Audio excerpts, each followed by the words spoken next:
As obras do Parque Acuático de Meis comezarán a principios do 2019, cando menos esa é a intención do Concello. Segundo o alcalde, o proxecto de urbanización xa está na fase de exposición pública, que se prolongará durante un mes, e calculan que a principios de xaneiro xa poidan conceder a licencia para a obra. Porque eles xa adiantaron bastante co tema de tobogáns, teño bastante adiantado, pero que é obra civil, obra que teñen que facer como son os vestuarios, a recepción, eso teñen que facer de obra, entonces eso vai levar un tempo.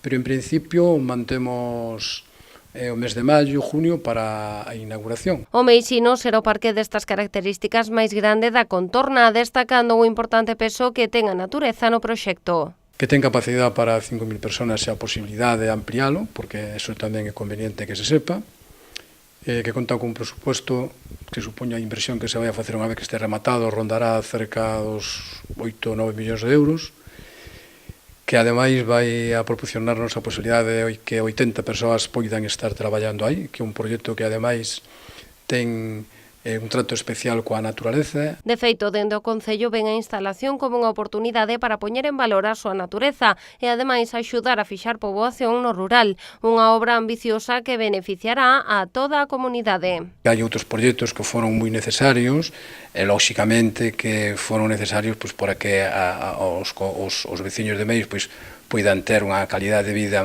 mellor da que tiña, non? Desta magnitud, con esta inversión, que teña unha repercusión importante a nivel mediático e eu creo que de cara ao turismo, pois eu creo que non se fixo nunca en Meis algo parecido, non? Por iso non dubidan da satisfacción dos veciños con este novo proxecto. Ademais, a idea da empresa responsable é converter o Parque Acuático Meisino nun referente para o futuro. Ubicamos o parque nun sitio tan estratégico que o propio monte, a propia vaguada, sin apenas facer movimientos de terra, pois vai dar a posibilidade de que os tobogáns e todo o que ali se faga se poida poñer en funcionamento sen necesidade de facer excavacións ou levantar torretas para darlle altura.